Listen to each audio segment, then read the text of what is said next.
Imagine you have a globe sitting on the desk right in front of you. Okay, I'm picturing it. Right, so take a marker, put it down on London, and just start drawing a line. Yeah. You pull that line across Europe, across Asia, right over the Bering Strait into North America. It's a very long line. Exactly. And you keep pulling it down through the United States, through Central America, all the way down to Santiago, Chile. Now imagine another line starting at the southern tip of Africa, like the Cape of Good Hope, and drawing all the way up through the Middle East to connect with that first line. So you're basically coloring in the entire major landmass of the Earth. Yeah. But what if I told you that wasn't just some random scribble on a map, but a literal, actual blueprint? Wait, a blueprint for what? A proposal for a physical highway where you could drive that entire route, like without a single roadblock or border check. Wow. Yeah. And look, I know you, the listener, you're the kind of person who loves a sudden aha moment. You're someone who wants to explore these big, world-shifting perspectives without, drowning in information overload. Right, nobody wants to read a textbook for fun. Exactly. So today, we're going to unpack a source that takes that massive map and turns it into a master plan for humanity. We are doing a deep dive into excerpts from the autobiography of Reverend Sun Myung Moon. Ah, okay. Specifically, we're looking at a chapter titled The International Peace Highway, A Vision for Global Unity. It's a text that presents a truly sweeping, almost staggering vision of the future. It really is. It blends these massive infrastructure proposals with really deep religious, geopolitical, and economic philosophies. Because usually when we look at a globe, the most prominent features aren't the roads, right? Right, it's the border. Exactly. The sharp, color-coded lines dividing us into distinct nations. We are completely conditioned to see the world as a collection of partitioned rooms. Yeah, totally. But this proposal asks us to look at the world and envision just knocking down all the walls to create one single continuous hallway. And because it touches on all those incredibly sensitive areas, politics, religion, economics, let's be very clear right up front about our mission here. Always a good idea. The ideas in this text involve major geopolitical shifts, bold economic restructuring, and very strong religious viewpoints. So our goal in this deep dive is strictly impartial. We aren't here to endorse the author or the politics or the religious views contained in the text. Right. We are simply here as your guides to unpack the fascinating internal logic of the source material. We want to understand the mechanics of this vision. Like, how does the author believe that pouring concrete could somehow restructure global society and actually lead to world peace? It's a huge question. It is. Okay, let's unpack this. Because on its face, it sounds like a sci-fi level blueprint for global infrastructure. It really does sound like sci-fi. So let's start with the physical reality of what is actually being proposed. Yeah, because before we can analyze the why, we really have to grasp the what. The International Peace Highway is proposed as a literal physical undertaking, and it tackles some of the absolute most daunting geographical barriers on Earth. Like what? What are we talking about here? Well, for instance, the text explicitly outlines linking Korea and Japan via an undersea tunnel. An undersea tunnel between Korea and Japan. Yep. And it doesn't stop there. It also proposes building a bridge across the Bering Strait, basically connecting Russia and North America. Oh, wow. So right across the ice. Exactly.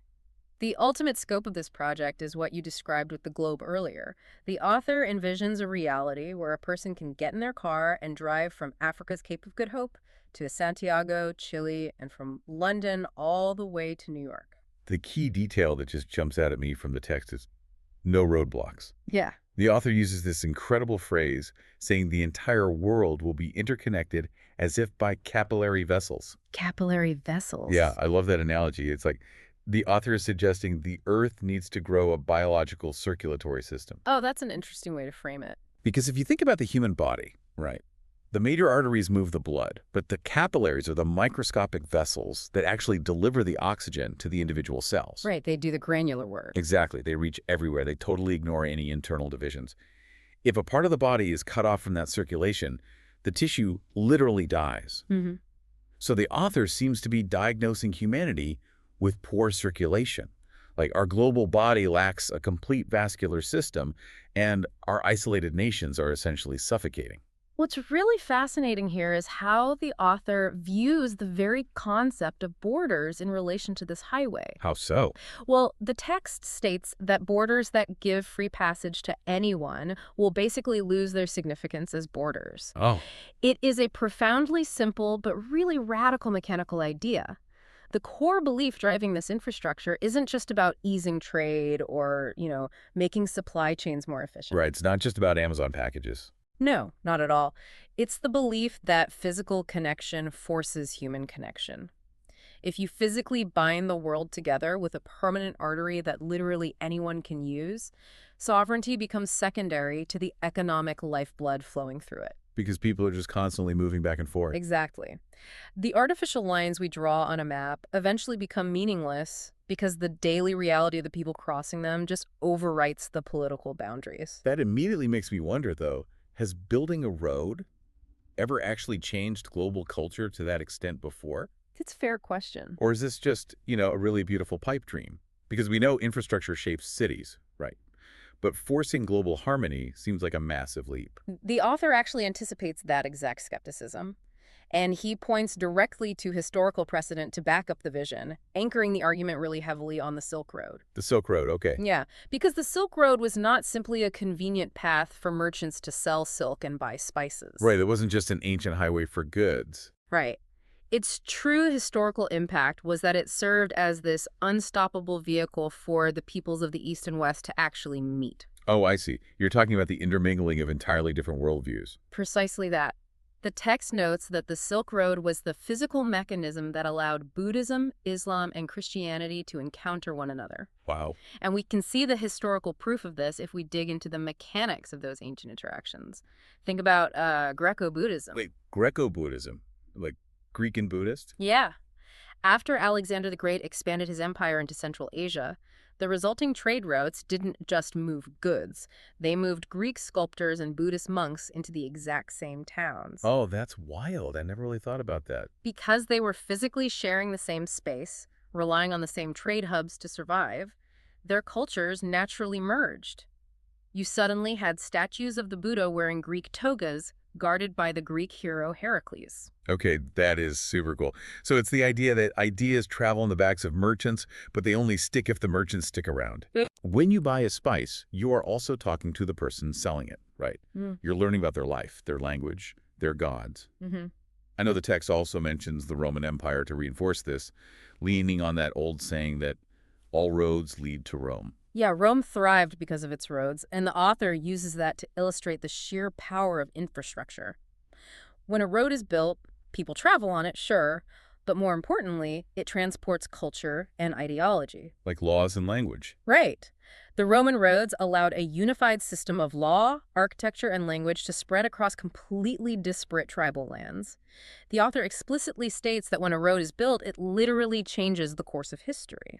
So the vision here is for the International Peace Highway to do for the 21st century what the Silk Road and Roman roads did for the ancient world, but on an unprecedented global scale. Exactly. The text describes this outcome as a cultural revolution. Cultural revolution. The logic seems to be that as the frequency of exchanges increases, whether between different religions or different races, greater mutual understanding just naturally arises. By forcing different types of people to live together in a single global community, connected by those capillary vessels you mentioned, the walls of separation crumble. The author asserts that racial barriers will fall despite differences in language and appearance, purely as a byproduct of shared physical infrastructure. I have to push back gently on that, though. Like, on behalf of everyone listening. Okay, let's hear it. It's one thing to look at ancient merchants on the Silk Road sharing ideas over centuries because, honestly, it was the only way to communicate back then. Sure. But today, we have airplanes. We have the internet. I can jump on a video call with someone in Tokyo instantly or fly to London in a few hours. That's true. We have more connectivity than at any point in human history, yet we still have massive, intractable conflicts. Does laying down physical asphalt truly guarantee a cultural revolution when the digital superhighway hasn't? That is a crucial distinction, and it gets to the very heart of why the author insists on a physical road. Okay. Digital connection is transient. A video call is a window you can close. You just hit end call. Right. An airplane flight is a temporary visit where you kind of parachute into a culture and then leave. The author's proposition relies on the permanence of physical infrastructure. A road creates permanent physical proximity. Because the road doesn't go away. Exactly. You have to build gas stations, towns, and maintenance hubs along it. You share an economic lifeline, an ecosystem, that you can't just turn off like a rider or cancel like a flight. That makes a lot of sense. A physical road forces a shared economic reliance. You become invested in the prosperity of the towns down the highway because your own livelihood literally depends on the road staying open. Okay, here's where it gets really interesting. Because dreaming of a permanent road is easy, right? Oh, sure. But deciding who allows it to be built and who pays for it is where the rubber meets the very literal road. Let's look at the geopolitics the author brings up, because the text doesn't shy away from the historical baggage between nations. It tackles it head-on, specifically regarding the geopolitical hurdle of East Asia. Right. If you want to connect Japan and Korea to the rest of the world physically, you have to go through China. There's no way around it. And the author explicitly notes that China, being a victim of severe historical Japanese aggression, might not exactly welcome the idea of being permanently connected to Japan by a massive, unavoidable highway. Yeah, I mean, sure, let's build a permanent bridge to the people who invaded us. That is a spectacularly tough sell. Just a bit. How does the text propose navigating a wound that deep? By introducing the concept of spiritual ownership. Spiritual ownership. Yeah. The author argues that those who want to see this highway built need to take spiritual ownership over it and make an active, grueling effort to win China's trust. This isn't about corporate land grabs or simple treaty negotiations. Mechanically, spiritual ownership in this context implies that Japan would theoretically have to fund and build the highway through China as an act of continuous repentance and service. Wow. So it completely flips the traditional geopolitical power dynamic. Totally. Instead of a powerful nation forcing its infrastructure on a weaker one for, like, resource extraction, the infrastructure itself becomes a mechanism of historical apology. It's built as an act of service. That is the philosophical mechanism at play here, and it leads directly into the financial hurdle. Which has to be huge. Astronomical. Digging a tunnel under the ocean between Korea and Japan or bridging the Bering Strait involves sums of money that are hard to even fathom. So how does he justify the cost? The author addresses the cost directly, arguing that the math actually isn't the problem, our priorities are. Interesting. To put it in perspective, the text claims that the amount of money the United States spent on the war in Iraq would be more than enough to fund a project like the Bering Strait Bridge. Wow. It's a direct, biting critique of how the world currently spends its resources. Absolutely. The text frames it as a moral imperative, using that famous biblical mandate to beat our swords into plowshares and our spears into pruning hooks. The argument is that humanity squanders hundreds of billions of dollars on waging war and manufacturing suffering. If we simply redirected the budget of global conflict toward global connection, the highway basically pays for itself instantly. But the economic endgame of this highway isn't just about saving money on military budgets or moving goods faster. It's not. No, the author introduces a concept that completely redefines the purpose of the road. It's not just a transportation artery, it's a tool for what the text calls leveling. Leveling. Wait, so if the problem is tech monopolies, hoarding profits, how does physical concrete solve digital and economic inequality? Is the author suggesting the road forces them to share? In a way, yes. This is perhaps the most radical economic idea in the entire text. Okay, explain this. The author states that bringing the world together requires an equalization of the world's standards of living. Equalization. Yes. The text argues that the current global balance is completely upset when someone monopolizes technology and keeps the profit entirely for themselves. Right, which we see all the time. Exactly. So the International Peace Highway is actually designed to rearrange current inequalities by giving everyone equal, unimpeded access to existing natural and human resources. So this isn't an infrastructure project at all. It's an economic Trojan horse. You could definitely say that. The author is proposing a mechanism to dismantle wealth hoarding. He's essentially saying that world peace is impossible under capitalism as it currently exists, where wealth just pools in isolated national buckets. That is a very accurate synthesis. The text defines this leveling as taking a little off the places that are high and adding it to the places that are low until both are the exact same height. Like leveling stand in a sandbox. Exactly. It envisions the highway acting as a siphon, naturally drawing wealth from concentrated hubs and distributing it along the entire capillary network of the globe. I want you, the listener, to really think about that for a second. Think about how hard it is to get a simple pothole fixed in your own neighborhood. Right. The bureaucracy, the taxes, the fierce arguments over local budgets. Yeah. Now imagine asking the wealthiest nations on Earth to agree to a system that explicitly exists to siphon off their excess wealth and distribute it globally via a transcontinental bridge. It's a massive ask. That is a staggering ask. Yeah. Human nature usually fights tooth and nail to protect its hoard. And the author is under no illusions about how difficult that is. He knows people won't want to do it. Of course. The text explicitly states that this leveling will require sacrifice from those who have greater material possessions or knowledge. And crucially, it clarifies that building a world of peace cannot be achieved with one-time charitable acts. It's not a telethon where you write a check and feel good about yourself. It demands an entirely new baseline of human behavior. Exactly. The text demands continuous sacrifice and sincere love. It states, we must be willing to offer everything. Wow. The physical highway is just the plumbing. The water flowing through it has to be a continuous sacrificial sharing of global wealth. But here's the flaw in just laying down asphalt. A road can move wealth, but it can't make a billionaire actually want to give their wealth away. No, it can't. Infrastructure can't force empathy. And the author seems to know this, which brings us to a massive philosophical pivot in the text. Yes, if we connect this to the bigger picture, the author uses a very specific metaphor to address that exact flaw. What's the metaphor? He argues that human beings are created so that their mind and body become one, and the world we live in operates on the exact same principle. Okay, mind and body. The physical highway is just the body. But the world can only be completely unified when there is both physical communication and what the author calls a communication of heart. So the body needs a mind to govern it. A communication of heart implies a shared moral compass. And the author believes our current global institutions are severely lacking in that department, right? He specifically points a finger at the historical failures of the United Nations. Oh, yeah. The critique of the UN in the text is sharp and really foundational to his argument. What does he say? Well, the author acknowledges the UN has done much for world peace, but argues that more than 60 years after its founding, it has utterly lost sight of its original purpose. Right. The text points out that the UN has become an organization working primarily for the interests of a few powerful countries rather than putting the world's interests first. We see that all the time. We see this with the veto power in the Security Council, where a single superpower can just block global consensus simply to protect its own geopolitical chess pieces. The author highlights this systemic flaw, noting that the UN consistently fails to stop powerful nations from insisting on their own way and using military force to pursue their own agendas. It's a critique of a system built purely on political leverage, military might, and national self-interest. You cannot achieve a communication of heart in a room where everyone is basically holding a loaded gun under the table. That's a great way to put it.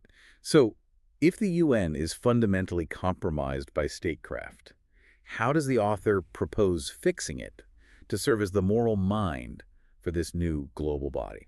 The proposition here is a complete restructuring of the United Nations into a bicameral institution. Bicameral, meaning two chambers. Exactly. He's proposing a two-chamber UN. Okay, break that down for us. You'd keep the General Assembly for traditional political statecraft, but you would add a second chamber acting as a supreme moral authority. Okay, so imagine if the U.S. Senate was entirely made up of politicians arguing over budgets and defense spending. Right. But the House of Representatives was made up of the Dalai Lama, the Pope, and secular ethicists.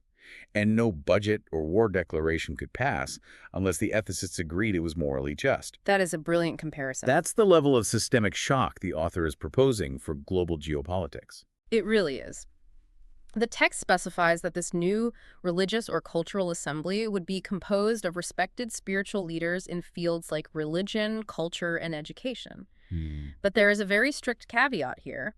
What the catch? The key requirement is that members of this interreligious assembly must demonstrate the ability to transcend the limited interests of their own particular religions. Oh, so they can't just be pushing their own team. Exactly. They cannot be there to lobby for their own flock. They have to speak for the spiritual and moral purposes of all humanity. So what does this all mean? It's a lot to take in. It is.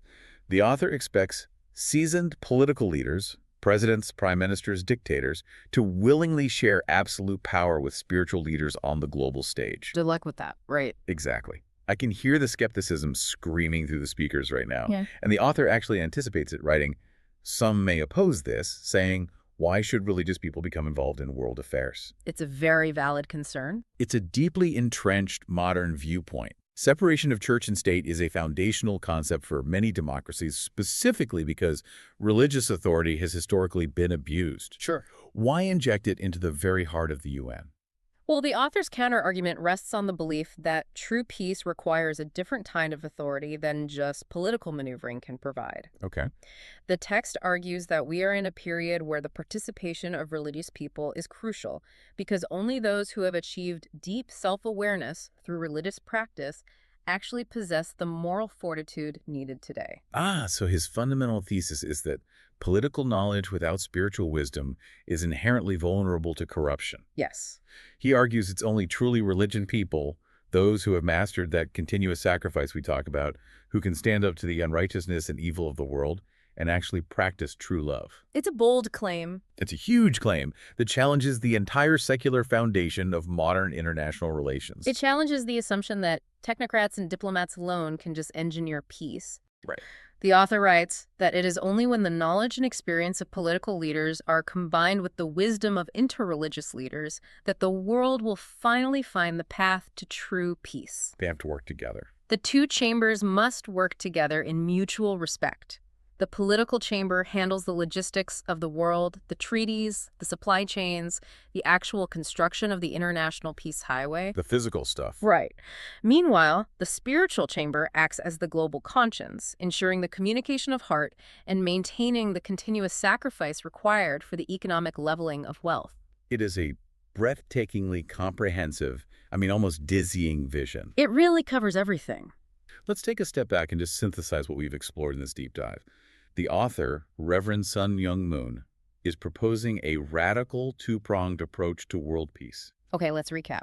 First, the physical body, the International Peace Highway, a massive infrastructure project linking continents, functioning as a Trojan horse to erase the significance of national borders and force the leveling of global wealth through continuous economic sacrifice.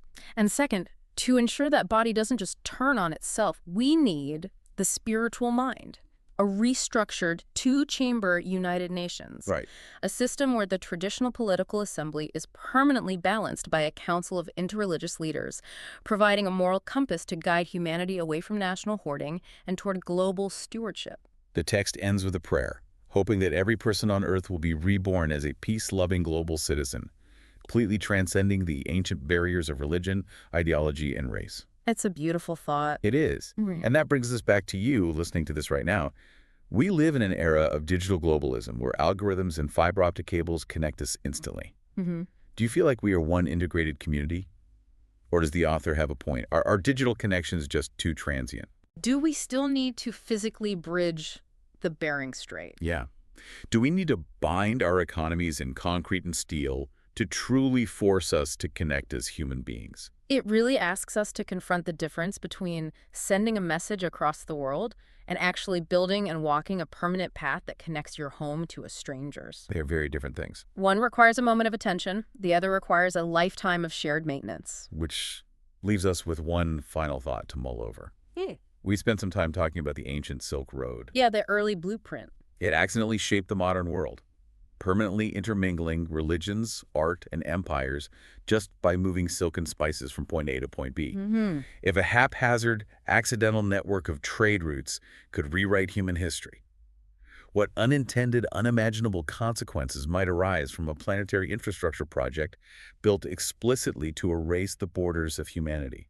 It is a profound caution. When you build a road to change the world will change in ways you can never fully predict or control. Thank you for joining us on this deep dive into the source material.